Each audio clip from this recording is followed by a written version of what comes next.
Welcome to Mark Arnold's Finance. I can't believe we're in the last month of the year. So for December, I want to put forth stocks that I think are great buys for this last month of 2022. And what I'm going to do is I'm going to give you 3 stocks. The first stock is going to be a very sturdy play, something that I think will have low volatility and will provide good dividend income. The second stock, I believe, is a high quality growth company that is right now nearing a buy zone. And so I think this is one that you can't ignore. And then the last stock is going to be one that's a little bit riskier, but is going to provide the highest growth out of all of these should they be able to perform well going forward. And so these 3 stocks I think will add diversity to your buys in December and ones that you should consider because I'm considering all 3 of these very seriously. So before we get started, let's look at my portfolio performance. We'll see here that I'm back down to that 4.2% in the red, and that's about an unrealized loss of $2,000. Now, the reason why this portfolio has gone down is because there is a lot of fears with the Chinese government with their lockdowns, and the people are protesting. So this is going to be hurting global stocks, as well as the Fed came out and said they're going to continue to raise rates at high levels for some time to come. Now, if you like somebody that shows their portfolio, this is real money, these are real holdings, this is my actual portfolio. And I think by showing you guys this, being very transparent and honest, this is going to provide you the best type of knowledge and growing opportunity than you get with other YouTubers who kind of just show the good and never the bad, and also pump stock ups, right? Only talk about the popular stocks. Sometimes you have to talk about those boring companies, and those end up being some of the best opportunities. So if you like this content, be sure to subscribe, and let's get right into this video. Let's start with the sturdy option, the one that I think won't be so volatile over the next couple months to year, and that's going to be Realty Income Corporation. Now, we are seeing corporate earnings fall, so I think to get a pick with some steady rental income is very attractive in these times and very appropriate for your portfolio. So Realty Income is a REIT, and they primarily invest in freestanding single-tenant retail properties.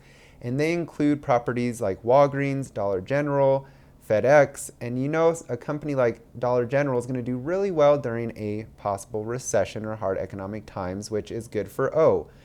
And so they own more than 11,000 properties in the US and Europe. And versus other retail businesses, Realty Income properties are pretty recession resistant and less vulnerable to e-commerce disruption, which is a great thing and why I think it's such a sturdy play. Now, they pay a really good dividend at 4.82%, and it's a monthly payer. So I have this company in my portfolio, and it's something that is really nice to see that money come in each month. Realty Income also has a good credit rating, and recently they announced that they're going to be acquiring more properties.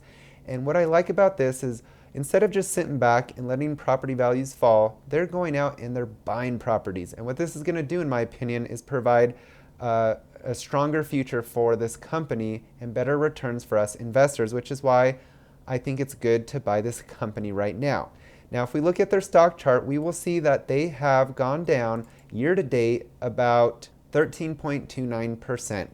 So their stock has suffered with pretty much all stocks out there, but actually not too bad considering other companies have fallen 50+%.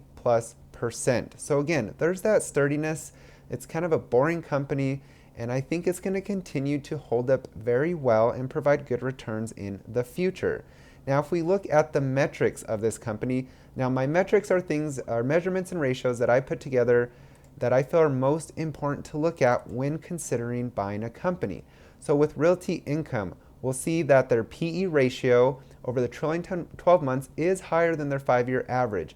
Now, typically I like to see this reversed. I like to buy when a company is below that 5-year average, but I think this company is still nearing a buying range, which we'll talk about in a minute.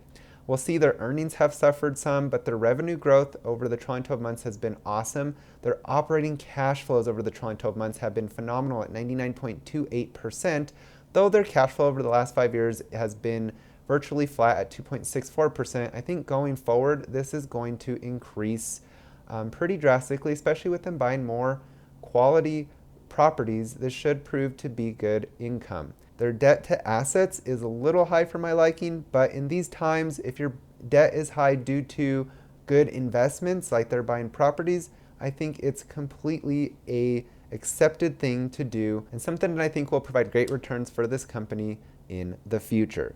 So with Realty Income, they have price target range from $61 to $75. Of course, right now they're at the low end at $61.74. My average is around $59. So I will be buying under $59. I think Realty Income is a buy at about 55 and below. And should it get to that point, I will be loading up the boat because I think going forward, this is going to be my steady passive income play. Realty Income is that type of company. So that's my first stock that I think is a great buy in December.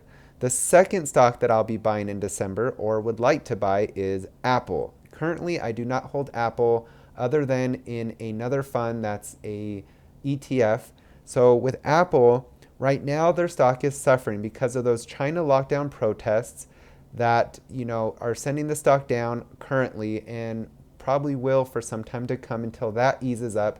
Plus there's this little feud going on between Apple and Elon Musk. If you haven't heard of it, Elon Musk is stating that Apple is threatening to remove Twitter's app from their store. And he's also targeting the Apple Store fees and moderation, and he's even gone as far to say that he might have Tesla start making phones of their own to compete with Apple. So, though I think Elon Musk has some opportunity to disrupt Apple, it could be the other way around, and he has to be careful because Apple could definitely go after them as well. And so I think this is a feud and just that, and should blow over soon, but keep an eye on it because you never know where it can go and it could affect the stock price. So Apple to me has a huge moat. They have a huge competitive advantage. They have a very large sticky ecosystem. So you buy their phone, you're more willing to buy their watch, their AirPods, subscribe to their Apple TV, their Apple Music, so on and so forth. And I think that's something that is great and leads to loyal and proud customers. And that's something that they do have. I'm an Apple product buyer, and many of the friends and family I know are, and it's something that I think is very key to Apple's success because when you are proud and very happy with your Apple products, you're going to be upgrading those products every few to several years, and that's almost like a subscription service right there for this company, reoccurring dependable revenue. Now they have solid financials and they run their business very smartly. When other tech companies were hiring massively, Apple showed some discipline and didn't overhire like those companies did, and they're not having to do those massive layoffs. So if we look at Apple's stock chart, we will see here that year to date, Apple has gone down about maybe almost 21%, which to me is offering a great buying opportunity for a high quality company like this. And with their stock price target is going to be falling between $122 to $200, so they're kind of nearing the low end range. And before we talk about my buy-in price, let's look at their metrics. If we look at Apple, we will see a company right now that, yes, their PE ratio trailing 12 months is slightly above the 5-year average, but I think it's close enough that it could switch very soon, any day now, and be a buying opportunity. But I do think it's a buying opportunity now, which I'll explain in a minute. This company's metrics are amazing. Their EPS is growing, their revenue is growing at a time when other companies are shrinking. Their cash flows over the trailing 12 months grew 17.41%. Compare that to Microsoft, which I deem another quality company whose cash flow went down 5%. Now their 5-year cash flow is healthy at a 13.44. They have great gross margins, return on equity. They have low debt to assets. I would like to see that lower, but it's still low. Overall, Apple has great metrics, and you can't deny that, and which is why I think this company's a great one to invest in. So right now it's about $144 per share. I think that this is a buy now, but especially if it falls below 140, and I'd load the boat if it falls below 135. So Apple to me is a company that will be around the rest of my life. I think there's plenty of people in the same boat as me that I'll just keep upgrading my Apple products every few to several years. Plus with them expanding their subscription-based service, which are yearly fees, this company's just going to get stronger and financially healthier as the years go by. So I deem Apple a buy currently, but especially a strong buy if it gets below 140 and below 135. So that's my quality growth pick. Now, my riskier growth pick that I think has the highest potential to grow the most out of these three options is Amazon. Now, Amazon dominates the US e-commerce and is in the far lead. They also have Amazon Web Services, which is a market leader itself. And the cloud industry is still relatively young. And for Amazon to have such a large presence and market share as it is, they've cemented their place with their cloud business. So that is great. And I'm going to make a really good point at the very end. So be sure to stay tuned for that because it's pretty mind-blowing. So Amazon recently did a partnership with the NFL, which is going to bring more people to their services and products. They also are getting into healthcare. They bought a healthcare company. They have grocery side of things, Whole Foods. They have an Amazon Go store. All these are growing. The healthcare is new, so that has yet to be seen. But the grocery sector is growing. Their entertainment side, so their Prime Video and their Prime memberships are growing. I think they have the best advertisement business out there because when you're on Amazon buying things, what do? You click on suggestions, right? That's advertisement. And you don't do that with any other platform. So their advertisement is very effective. If we look at their stock chart, we will see here that Amazon is down a massive 45%, almost 45% there. And to me, I don't think people are really considering everything about this business, especially the Amazon Web Services part, which we'll get to in a minute. But let's first look at their metrics. Amazon, we'll see here, their PE ratio, trailing 12 months, is below their 5-year average. So to me, I think that's great. And one reason why I'm buying. Their EPS growth over the last 5 years is good, though this year they have suffered. So they suffered with their earnings, their cash flow, though the last 5 years of their cash flow has been phenomenal at 44.48%, and their gross margins are good. Their debt's about Apple range, a little, I'd like to see it a little bit lower, but it's really, you got to look beyond the numbers with Amazon. And if you just look at these, you're not going to probably want to buy Amazon, but if you think outside of that, you got to see that they are in so many areas and they're really successful in most of those. And I'm going to make a point about Amazon Web Services. I think in a few years or more, people will look back, investors, and will tell themselves, why did I sleep on that? Why did I not look at Amazon Web Services more closely? Right now, Amazon Web Services has an estimated enterprise value of $1.2 to $2 trillion. That's more than what Amazon is valued at right now as a whole, all their company. Right now, they're in the 900 billion range, just shy of $1 trillion. And mind you, the Amazon Web Services is valued at 1.2 to 2 trillion. So really, if you're buying Amazon today, you're getting a discount on Amazon Web Services and you're getting the retail side of their business for free, basically. That's how you can look at it. And so if you think Amazon has, massive growth in their future with Amazon Web Services, which I do, I think this company's a no-brainer.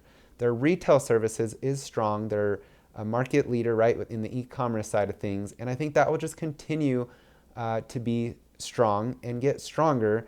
And they're going into so many areas, that are proven to be growth areas. And if one of those really break out, there's another reason. So I just think Amazon right now at a price of about $94 is a steal.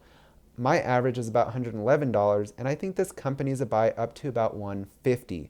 So that's just my opinion, and of course, I'd like to hear your opinions on my 3 companies that I think are buys in December.